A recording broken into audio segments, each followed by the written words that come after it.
Halo semuanya, semoga dalam keadaan sehat dan tetap semangat untuk belajar. Hari ini kita akan belajar topik tentang penyimpangan semu hukum Mendel. Ini merupakan lanjutan dari materi biologi yaitu hereditas. Tapi sebelum kita mulai, jangan lupa subscribe-nya. Terima kasih. Penyimpangan semu hukum Mendel yang pertama adalah atavisme atau disebut juga dengan interaksi gen. Ini merupakan adanya interaksi dua gen dominan atau resesif menghasilkan fenotip keturunan yang berbeda dari kedua induknya. Contohnya adalah bentuk pial pada ayam atau jengger ayam. Ada 4 macam bentuk jengger ayam. Yang pertama adalah bentuk sumbal atau walnut. Nih, akan terjadi bentuk walnut ketika gen R dominan bertemu dengan gen P dominan. Dua gen dominan akan membentuk walnut. Yang kedua adalah berbentuk mawar atau gerigi atau ros dengan genotipnya R-nya yang dominan, sementara P-nya sama-sama resesif atau homozigot resesif. Ini bentuk ros. Oke, ros, R-nya yang besar. Kemudian yang ketiga adalah bentuk biji atau PA. Nih, dengan genotip R-nya homozigot resesif dan P-nya bersifat dominan. Oke, P-nya dominan, bentuknya PA. Dan yang terakhir adalah bentuk belah atau tunggal atau single. Nih, bentuknya akan terbentuk jengger ayam bentuk ini ketika genotipnya adalah R kecil, P kecil, P kecil atau semua bersifat resesif. Untuk lebih jelasnya kita masuk ke contoh soal. Terjadi persilangan antara ayam berjengger gerigi dengan biji. Nih, fenotipnya adalah gerigi atau ros, R besar, P kecil, dikawinkan dengan yang biji atau PA, R kecil, P besar. Gerigi dikawinkan dengan biji menghasilkan F1 sumpel atau walnut. Disinilah terjadi interaksi gen ketika ada interaksi R besar dengan P besar sehingga menghasilkan fenotip baru yang berbeda dari induknya. Kita perhatikan induknya adalah gerigi atau ros dan biji atau PA, tetapi anaknya adalah sumpel atau walnut. Oke, sekarang apabila terjadi persilangan antara F1 dengan F1, maka F2-nya bagaimana katanya? Artinya terjadi perkawinan antara walnut dengan walnut atau sumpel dengan sumpel. Kita cari gametnya, kemarin sudah lancar mencari gamet. Setelah disilangkan, ternyata akan dihasilkan 9 berfenotip sumpel atau walnut, 3 gerigi atau ros, 3 biji atau PA, dan 1 belah atau single. Oke, induknya adalah sumpel atau walnut tetapi menghasilkan 4 fenotip anak-anaknya. Itulah yang disebut dengan atavisme atau interaksi gen. Perlu kita garis bawahi adalah bahwa perbandingan F2 pada atavisme adalah 9:3:1. Oke. Yang kedua adalah kriptomeri. Ini merupakan peristiwa tersembunyinya gen dominan jika tidak berpasangan dengan gen dominan lainnya. Jadi, jika gen dominan tersebut berdiri sendiri, maka sifatnya akan tersembunyi. Disebut dengan kriptos, artinya tersembunyi. Contohnya adalah bunga Linaria marokana. Ini adalah gambar bunga Linaria marokana, memiliki 4 gen.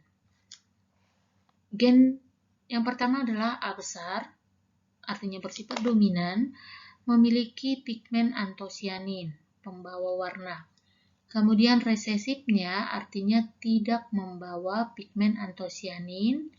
Kemudian B besar, dominan, protoplasmanya bersifat basa dan resesifnya B kecil ketika protoplasmanya bersifat asam.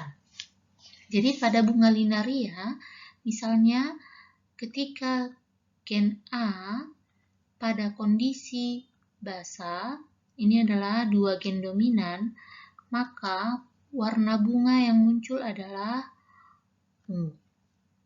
Kemudian ketika gen A dominan membawa warna pada kondisi asam atau resesif, maka sifat yang muncul adalah bunga berwarna merah. Dan ketika tidak ada gen pembawa warna, apakah dia dalam kondisi asam maupun kondisi basa, maka bunga tidak akan menghasilkan warna. Maka warna bunga adalah putih. Oke, ketika ada 2 interaksi gen dominan, maka akan muncul berwarna ungu. Ketika hanya 1 gen dominan, maka warna ungunya itu tersembunyi. Maka muncullah warna merah. Dan ketika tidak ada gen dominan pembawa warna, maka warna bunga berwarna putih. Itulah yang terjadi pada peristiwa kriptomeri. Contoh soal, persilangan linaria marokana berbunga merah galur murni dengan berbunga putih galur murni.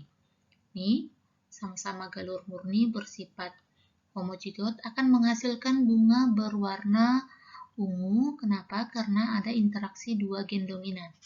Sekarang kita mencari F2-nya. Bunga berwarna ungu heterozigot disilangkan dengan berwarna ungu heterozigot. Apabila dimasukkan ke papan catur, akan menghasilkan genotip dan fenotip seperti ini. Tapi kalau kita coba masukkan ke hukum Mendel, maka ingat kemarin persilangan hukum Mendel, kita akan mendapatkan pola 9331. 9-nya adalah A besar, B besar. 3-nya adalah A besar, B kecil, 3 A kecil, B besar, dan 1 A kecil, B kecil, B kecil. Tapi ini adalah hukum Mendel. Sekarang kita mencari hasilnya apabila terjadi kriptomeri. 9 A besar, B besar ini akan menghasilkan bunga berwarna ungu. A besar, B kecil akan menghasilkan tadi bunga berwarna merah. Sementara ketika tidak ada pigmen warna, maka yang terjadi adalah bunga berwarna putih. Maka F2-nya adalah 9 ungu, 3 merah, dan 4 putih. Atau bisa kita tulis F2 adalah 9:3:4. Ini adalah hasil F2 pada kasus kriptomeri. Yang ketiga adalah peristiwa epistasi dan hipostasi. Ini merupakan peristiwa di mana gen dominan menutupi gen dominan yang lain yang bukan alelnya. Hanilson dan Ehle menyelidiki peristiwa tersebut pada gandum yang berkulit biji warna hitam disilangkan dengan gandum berkulit biji warna kuning. Oke, jadi ada 2 kata epistasi, inilah yang berperan untuk menutupi, sedangkan hipostasi adalah yang ditutupi. Untuk lebih jelasnya kita perhatikan contoh soal berikut. Persilangan antara gandum berkulit biji hitam dengan gandum berkulit biji kuning.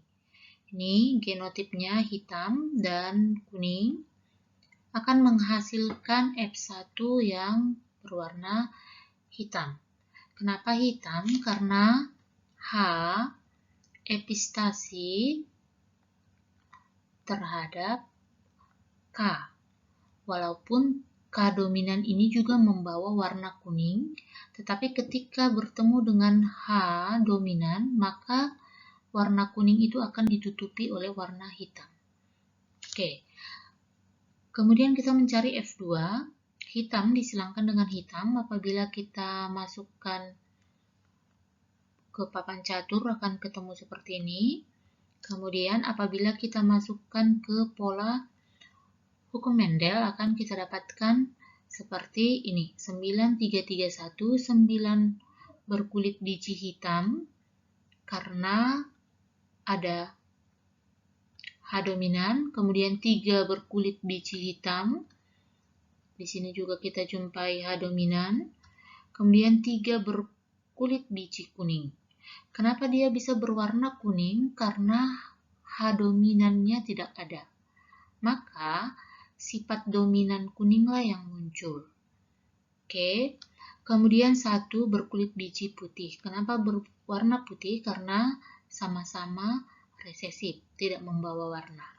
Maka perbandingan F2 pada epistasi hipostasi adalah 12 hitam dibanding 3 kuning dan 1 putih. Atau 12 banding 3 banding 1. Itulah yang terjadi pada peristiwa epistasi dan hipostasi. Yang keempat adalah polimeri. Merupakan peristiwa sifat yang muncul pada persilangan heterozigot disebabkan terdapat 2 atau lebih gen yang menempati lokus berbeda tetapi sifat yang dibawanya sama. Itu kata kuncinya. Contohnya persilangan gandum berbiji merah dengan gandum berbiji putih. Kita lihat pola persilangannya. Gandum berbiji merah. Nih, kenapa kodenya sama? Karena sifat yang dibawanya sama walaupun posisi berbeda, lokusnya berbeda. Kemudian gandum berbiji putih, sifat resesifnya akan menghasilkan F1 gandum berbiji merah. Sekarang kalau kita mencari F2-nya, maka merah heterozigot disilangkan dengan merah heterozigot. Nih, akan dihasilkan genotip seperti ini. Semakin banyak M dominan, nih, maka merahnya itu semakin pekat. Nih, ketika ada M dominan, maka akan membawa warna merah. Tetapi semakin sedikit, merahnya semakin pucat.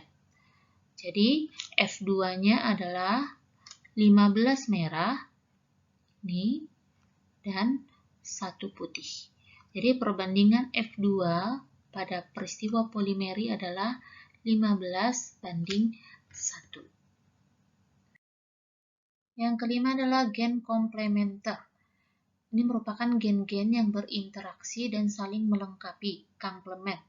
Jika salah satu gennya tidak hadir, maka pemunculan suatu karakter akan terhalang atau tidak sempurna. Contohnya pada bunga Lathyrus adoratus. Pada bunga ini ada 2 gen yang berinteraksi menumbuhkan pigmen atau warna pada bunga, yaitu gen C dan gen P. C yang dominan menyebabkan timbulnya bahan mentah pigmen atau pembawa pigmen, sementara resesifnya artinya tidak membawa pigmen. Kemudian yang P menumbuhkan enzim pengaktif pigmen dan resesifnya tidak mampu menumbuhkan enzim. Maka individu yang mengandung C tanpa P artinya dia membawa pigmen tapi tidak ada enzim pengaktifnya, bunganya berwarna putih, atau memiliki enzim pengaktif P besar tetapi tidak memiliki C pembawa pigmen juga akan berwarna putih.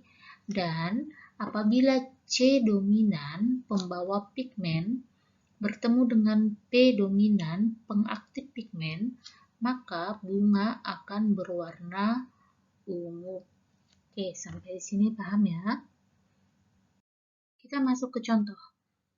Misalnya bunga Lathyrus putih disilangkan dengan bunga Lathyrus putih. Jadi putih disilangkan dengan putih, maka akan menghasilkan F1 bunga Lathyrus berwarna ungu. Jadi putih disilangkan dengan putih, F1-nya ungu.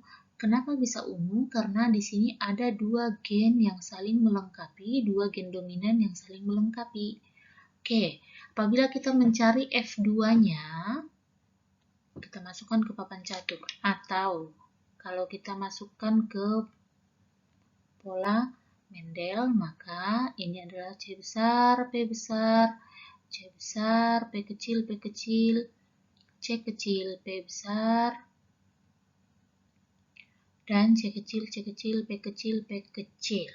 Apabila ini kita masukkan ke gen komplementer, maka yang 9 ini adalah dua gen yang melengkapi akan berwarna ungu, sementara sisanya tidak ada gen dominan yang melengkapi, maka akan berwarna putih. Maka F2 pada gen komplementer 9 berbanding 7. Oke, sampai di sini topik kita hari ini. Jadi, penyimpangan semu hukum Mendel, ada atavisme, ada kriptomeri, epistasi, hipostasi, polimeri, dan gen komplementer. Tetap semangat belajar di rumah. Apabila ada yang kurang jelas, boleh ditanyakan. Salam sehat dan terima kasih.